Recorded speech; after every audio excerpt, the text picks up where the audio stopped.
I never thought I would face death twice. The first time, I lost everything. The second time, I was alone in that dark alley with a man who looked insane. And in that moment, I thought my life was over. But what happened next changed everything. Most people who hear this story still don't believe it. I still remember his face, his wild eyes, his voice. Don't scream! I froze. My heart almost exploded. I was sure it was the end. Was this how I was going to leave this world? And because of that night, I discovered something completely new for me that blew my mind and that might help anyone facing dark times too. My name is Lucía, and this is how a terrifying night taught me the true meaning of love and how to deal with pain and suffering.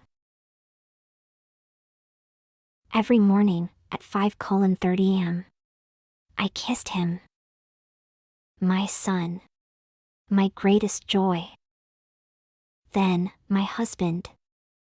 My love. And together, we watched the sunrise while having coffee before starting our day. It was quiet. Peaceful. We didn't talk much in the morning. We didn't need to. Just being together was enough. We watched the sunrise while having coffee, before starting our day and going to work. My husband was a taxi driver. My son was studying economics, trying to find his first internship. And me? I took care of our home. Simple. Full of love. Small. But warm and cozy for us three. We came from Chiclayo, Peru. We've been here for so long now that sometimes I can even speak without a strong accent. We moved to the US with empty pockets but big dreams. My husband always dreamed of coming here, of building something big. And even though we never became rich, we built something much greater. Together, we paid off debts. We worked hard. I'm 53 years old, and from time to time, we hosted visitors or rented out a room. But I was truly happy, creating a warm, welcoming home for my family and for anyone who walked through our door. And slowly, we made a life. A life filled with meaning. We didn't need more. Sometimes I look back, and I realize we were rich. Rich in love. Rich in simplicity. Rich in everything that truly matters. And then I suddenly woke up at 3:47 a.m. Sweating. Shaking. I had that same dream again. The one that always ends in silence and pain. I reached out. But the bed was empty. Cold. The house was quiet. Too quiet. Too dark. Too still. I tried going back to sleep. But the emptiness next to me was louder than any nightmare. So I stood up. Walked to the kitchen. It was freezing. I turned on the light. Opened the cabinet. Grabbed the coffee. But my hands were trembling. And deep down, I realized I still didn't know how much coffee to make for just one person. I didn't want to know. How do you measure coffee for one when your whole life was brewing it for three? I used to wake up with joy. Now I wake up with shadows. I used to love mornings. Now I try to survive them. The house is always clean now. Too clean. There's no mess to tidy up. No noise. No life. Everything is in place. Comfortable. organized, still. I kept staring at the walls that once echoed laughter, and wondering how a home so full could become so empty. I stood in silence, holding my cup, waiting for it to warm my hands. But nothing could warm my chest anymore. And as the sun started rising, it didn't warm my skin. It only revealed the empty spaces left in my soul. I remember the exact date. November 25th. It had been 5 months. 5 long months since I lost them both. My husband and son were everything to me. That night, my husband had picked our son up after class. He was just helping him get home safely. They stopped at a traffic light, just a few blocks away from here. They saw a man on the ground, foaming at the mouth, shaking. It looked like he was dying. So they pulled over. They got out. But it was a trap. A setup. A cruel, filthy setup. The police said there were at least 2 other men waiting nearby. Homeless. Or maybe worse. Nobody really knows what happened. We only know what was found later. My husband's taxi. Empty. The doors open. And their bodies. Lifeless. The news said it was just another tragic case. But for me, it was the day my whole world collapsed. Everything we had built together, all the years of work, love, and dreams, turned to dust. And the silence that came after still screams in my soul. It took me a long time to even understand what had happened. To this day, I think I still don't. The therapist from the health insurance plan? The pills? Nothing helped. Not really. I was surviving. That's all. Breathing. But not living. Existing in a house that felt more like a tomb than a home. The pension helped me keep the bills close to zero, but I stopped renting out the guest room. Stopped accepting visitors. Stopped doing anything, really. Some of my relatives invited me to go stay with them, in Denver, in Florida. But something deep inside told me to stay. Right here. In the same place where I lost everything. It didn't make sense. But grief doesn't make sense. For some reason, I felt drawn to this place, like I had to stay. Exactly here. I thought about going back to Peru. But the few friends I had there are either gone or moved away. I had nowhere to go. So I stayed. And every month, on the 25th, I went back. To the place where they died. To the place where I died. The alley. The same street. Same corner. Same silence. It might sound crazy, but I had nothing to lose. If someone robbed me, or something worse, I'd be with them in heaven. In a way, I think I was hoping for that. That's why I kept going. Part of me was waiting for something. Or maybe just waiting to be taken too. At first, I brought flowers. Red ones. The color of blood. The color of love. Then, I started seeing the people there. People with no homes. No warmth. No one. At first, I hated them. I blamed them. Were they part of it? Did one of them do it?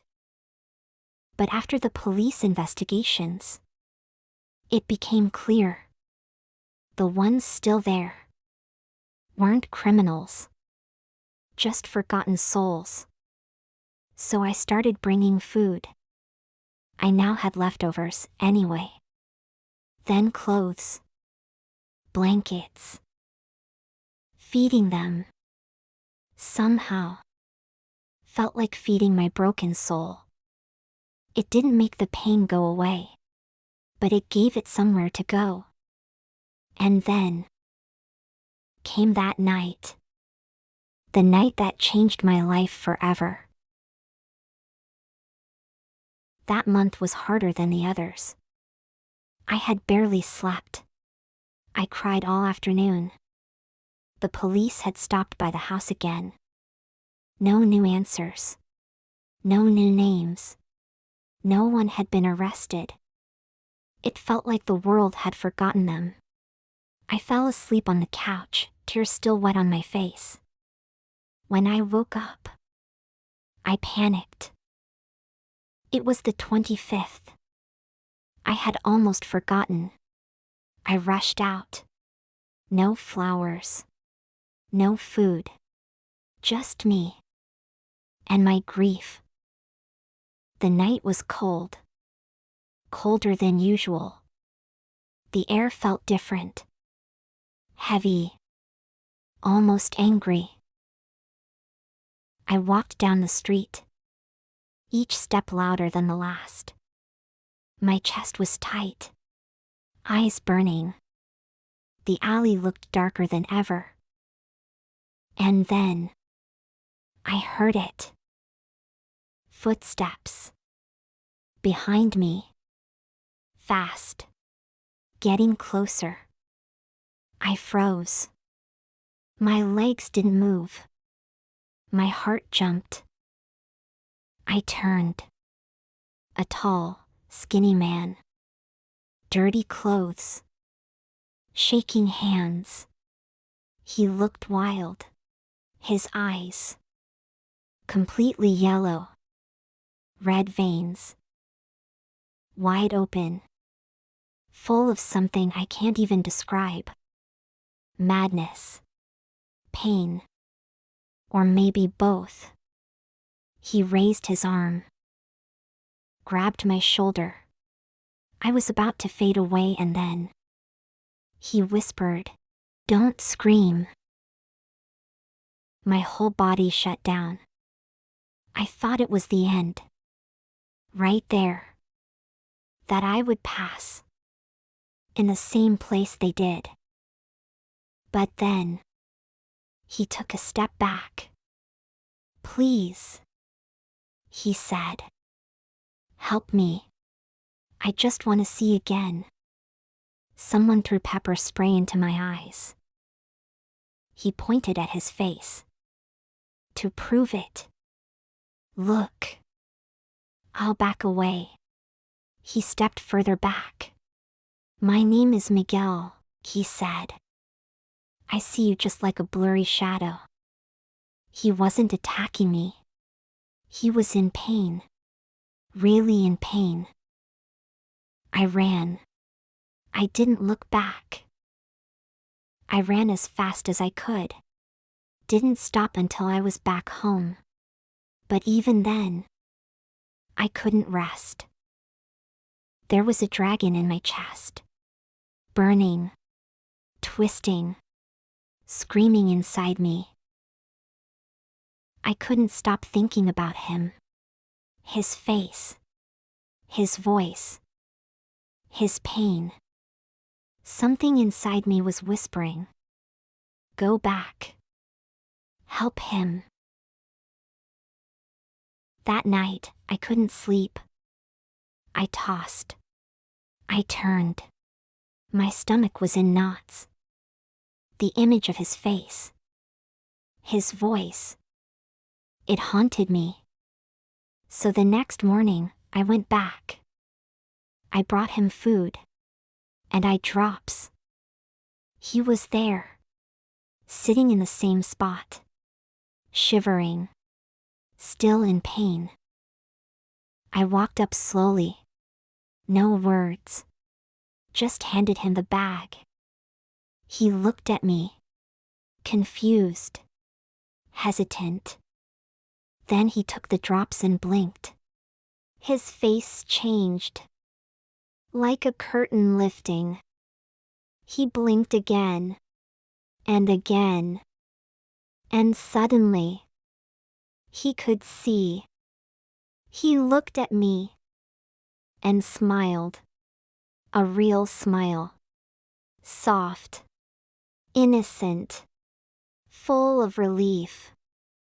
And right then, that was the first time, in 8 months, that I felt something close to real joy. The next day, I woke up feeling different. Not happy, but lighter. As I was making coffee, something struck me. The wind was colder. Winter was coming. And I thought, is he warm enough? So I brewed coffee as I used to. I made toast, packed fruit, and left early. When I got there, he helped me carry groceries. We didn't say much, but we walked together. And that's when the question hit me, could I really help him? Could I do more? Later that day, I went home and opened the closet. My husband's clothes were still there. I picked a few jackets, a pair of boots, a scarf he used to love. I went back and gave it all to Miguel. And from that day on, something shifted. The more I helped him, the lighter my own pain became.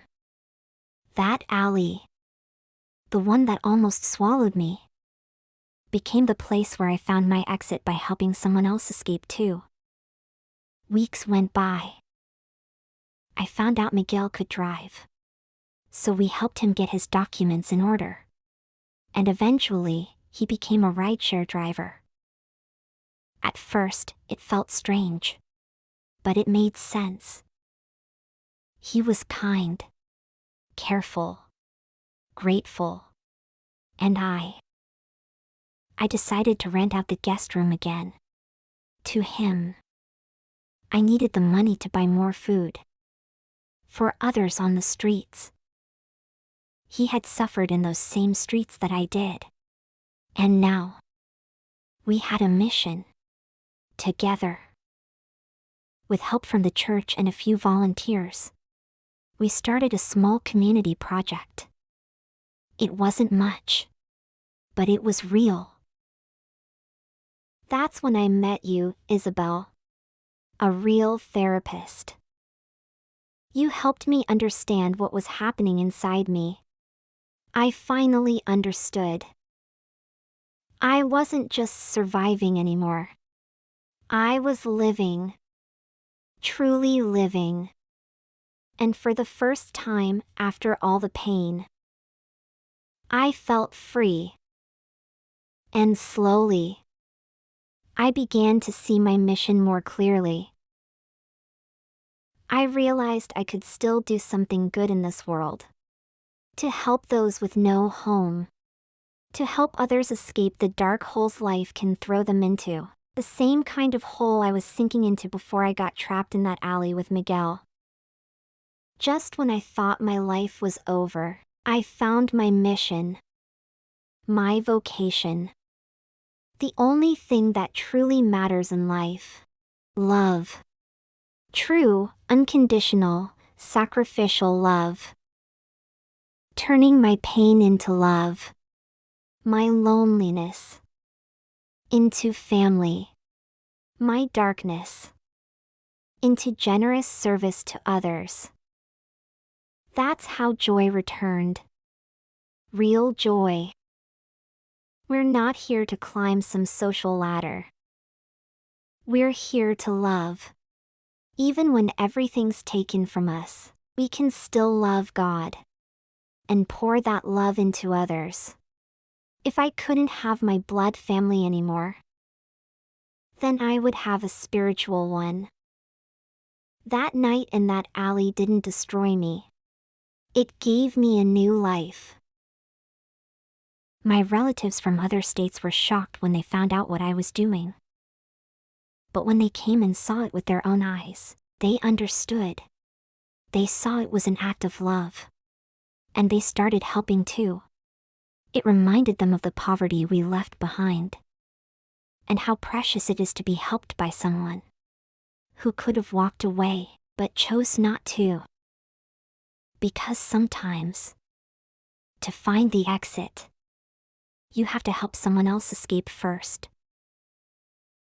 And then, I remembered that dream my husband and I once had back in Peru.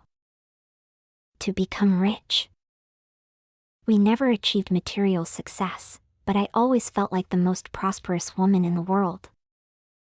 And after losing everything, I finally understood, even with nothing the world considers valuable, I can still love. With concrete actions. By helping others rise from the darkness of life. After losing everything, I became the richest woman in the world. Because even when life takes everything from you, it can never take away your ability to love. No matter what life gives you, you can always turn pain, injustice, and suffering into real love. Pain doesn't destroy you. Unless you're drowning in selfishness. You can always turn pain into love. And true love rebuilds and remains forever. Thank you, Lucía. I am so proud that you managed to find meaning in your life. You allowed love to break through the grief.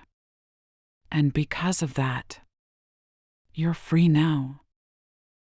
Meeting you was a blessing. Your story is proof that even in the darkest places, love can still be found, and life can bloom again. You understood that life isn't about climbing up. It's about lowering yourself to lift someone else. It's not about success, comfort, or control. It's about giving yourself away. Because in the end, only love remains. And now, to you, watching this. What would you have done in that alley? Would you have run away forever? Or gone back to help? Would you have chosen hate? Or chosen love? This was the story of one of my patients at the end of her treatment. Her name was changed, and the details were adapted with her permission. I will keep posting these stories from my psychological consultory to help you learn English and reflect on life. Because I believe these are not just stories, they are stories that heal, teach, and transform. And your story matters too. If you want, share it in the comments and I'll do my best to answer you with my therapeutic insights. And if this story touched you, share it with a friend who might need to hear this. Please like, subscribe, activate the notification bell so you don't miss new videos. And I'll see you in the next story.